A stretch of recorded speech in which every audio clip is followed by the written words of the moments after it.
In this video, I'm gonna be just telling a story on how I paid my 1-year tuition fee remaining once I arrived here in Canada.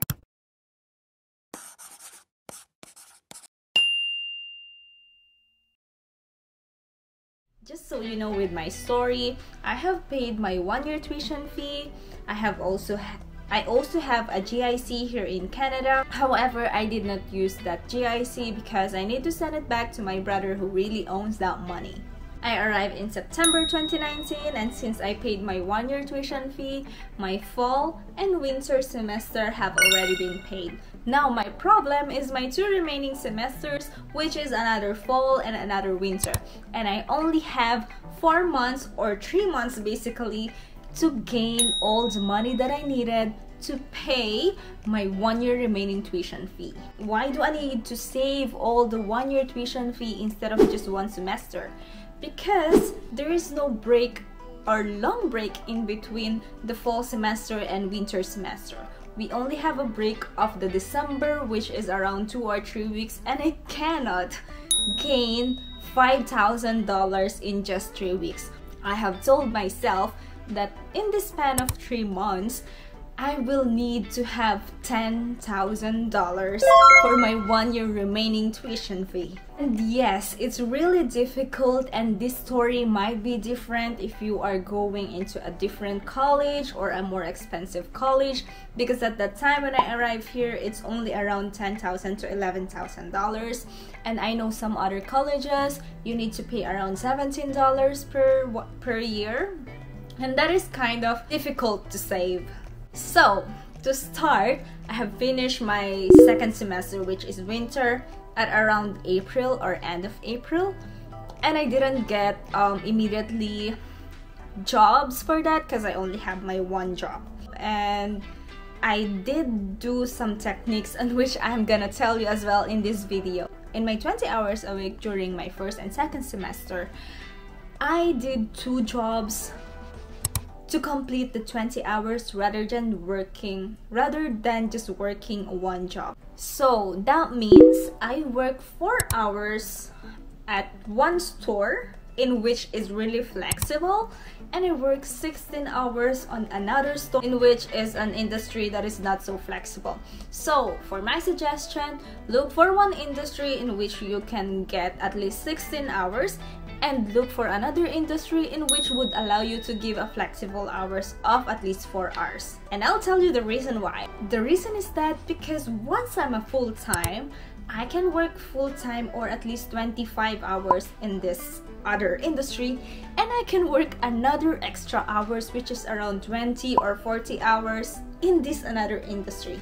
So when you combine, when I'll be working during the full-time days that I can work, I am getting more hours rather than having just 1 full-time job. However, working in 2 jobs is not enough for me because I really need to have this $10,000. So I did work 3 jobs during those 3 months. I don't suggest you guys to do it just because it's really exhausting, and it really led me to depression after that work, and my body really felt tired, and I told to myself that I'll not even do 2 jobs after that. Imagine I am working that time from 5 a.m. until 2 a.m. So my sleeping pattern is like, basically I don't sleep, and that is like for 7 days a week. And sometimes I really don't feel hunger anymore, I really don't feel sleepiness anymore, I really don't feel anything. I feel like my body is so numb. So it's gonna give you a bad effect on your body, so I really don't suggest. But if you think you can, then just try it. But I really don't suggest. Also, with these 3 jobs, I really did not have enough time for myself. Say 7 a.m. in the morning, I'll go back home at around 3 p.m. in the afternoon, and then my next shift is like 4 p.m. So I really don't have time to eat or prepare food. So I usually just eat noodles that time. And then after that 4 p.m. I'll be working until 2 a.m. let's say, and then I'll need to go to sleep, and then my next shift will be like 5 a.m. And that's another problem. My shifts were different. It's not the same like all 7 a.m. until 2 a.m. It's different. So I don't even know how I have handled it. I just know I have a planner that time, and then I always write off how many hours I'll be doing in today, how I will manage those stuff. So yeah, I highly recommend, if you're gonna do this, prepare yourself, prepare your body, have a planner with you, and don't forget to drink vitamins or something that will give you energy within the day. Now, I got the $10,000, yay! But I got a problem. I need to send money immediately back to Philippines. So I spent $2,000 from that $10,000, and yet I am missing another part of my tuition fee. So I got another backup plan in which you can also use. I have joined this what we call paluwagan or turnuhan. I don't know what's that in English, but I have asked if I could be the first or someone who will get the money by at least at the end of December, so that I can pay my tuition fee for January. And luckily they did allow me to get that spot. So yes, that's how I made my $10,000 in full and get my tuition fee paid without worrying. Also, aside from that, I have other expenses as well. I was still sending money back home, and then I am paying for my car.